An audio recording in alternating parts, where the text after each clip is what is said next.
Hello, my name is Emily Patton. Today I'm going to be talking more about dating and the steps that I took as a very poor dater, learning lessons along the way, and I would just like to help share with anyone who has been struggling with dating, not quite sure how to manage all of the information that we get in regards to dating, some of the negative modeling that we have, and some of the Instagram perfect relationships. Like, what is the healthy in between that is reasonable and realistic? So I just want to talk about, first of all, the things that I learned. I reference the book, The Rules, The Dating Rules, also a book called The Boundaries in Dating. There is an influencer. His name is Matthew Hussey. He talks a lot about dating. And also there's a really good show called The Millionaire Matchmaker. So something that all of these different ideas have in common are the holding out and not turning every dating relationship into immediately a sexual relationship.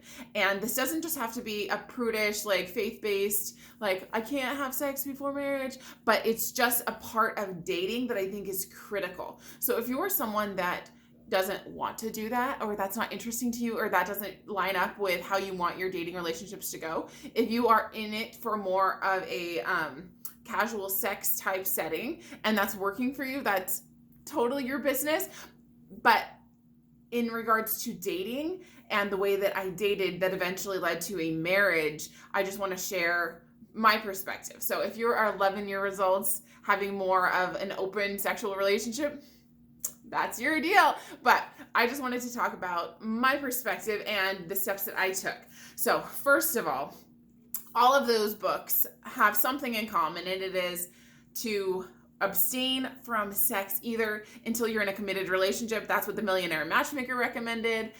The Rules is until you're in a committed monogamous relationship. I'm pretty sure Matthew Hussey, I can't remember exactly what his thoughts on it were, but it wasn't like a first date type thing. It was like hold out until, I think probably along the same lines, like until you're in a monogamous relationship, then have at it. So if you're coming from more of a faith-based perspective where you are trying not to have sex until marriage, you can just adjust this information for that. But in all of those different teachings, they suggest against immediately jumping into sex. And I think this is so important. So I was raised with a Catholic faith. And so I think the ideal was waiting for marriage to have sex.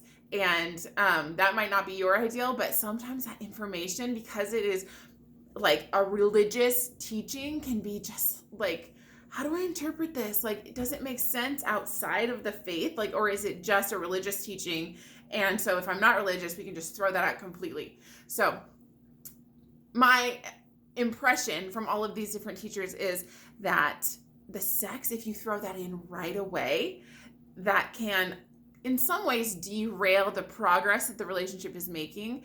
And for myself as a woman, I would tend to get more emotionally involved if sex was a part of the equation versus, so in The Rules, the book, The Rules, it recommends, dating, going on lots of dates, but that doesn't really, at least not for me, it didn't really work if I was having a sexual relationship with a bunch of different people at the same time. I wouldn't feel good about that for myself. So not jumping into that aspect allowed me to date many different people at the same time. And dating for me meant going on dates. It had a time, place, date, place, location, all of those things together, clarified, asked in advance, was a date. So I would go on many dates, and I was dating multiple people at the same time. And instead of treating it like, oh, all my eggs are in one basket, if this guy doesn't text me back, I'm heartbroken, I really didn't feel that way, because I was treating it more like a process, almost like an interview process. I'm just going to say it again because maybe you're like, what? This is not anything that I want to listen to. That's fine. If it doesn't work for you, click away. It's the internet. You can get out of here.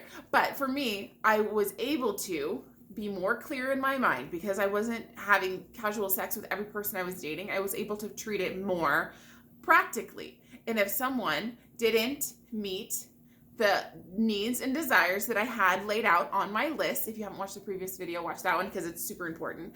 So if he didn't line up with what my needs, desires, my must-haves, my can't-haves, if he didn't line up, it was so much easier to say, hey, appreciate your time. I'm not interested in dating you anymore. Thank you so much for meeting me for dinner. Like, it was just so much cleaner, so much easier to disconnect if I wasn't putting all my eggs in one basket. And another aspect of that is if someone was interested in me and they said, I'd love to go out with you sometime, can I have your number? Sure. Yeah, you can have my number.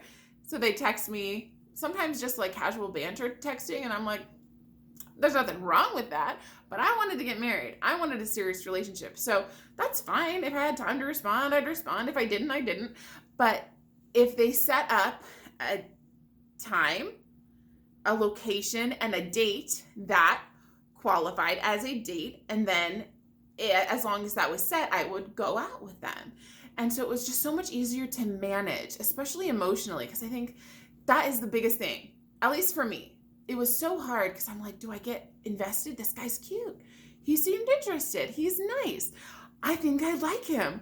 Oh my gosh, he's texting me. And like immediately so flattered and immediately thinking, oh wow, what if this is it? What if this is the guy for me? This could be so good. Oh my gosh, I could get married. My dreams come true.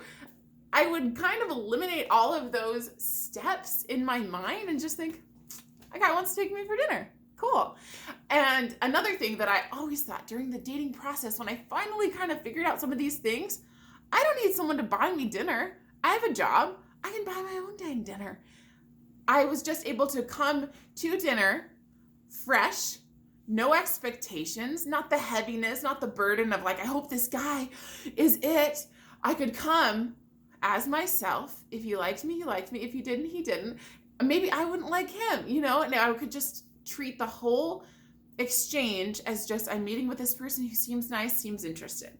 And it just was able to like help me take down my expectations, because they say expectations are premature resentment. So if I in my mind have already pictured our wedding and like started thinking about our future children, I mean, how is that to come into a first date with a girl who's already thought all those things?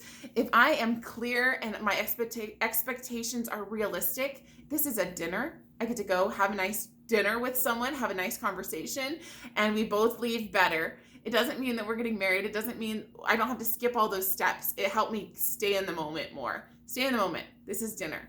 So through that process, especially since the casual sex wasn't thrown in, I was able to manage multiple relationships because they were setting a time, date, and a location for the dates. I was able to better manage my schedule. I could date multiple people in a week because shorter time frame, I wasn't completely available for 24 hours after every date. I didn't have to make myself available. I'm a busy person.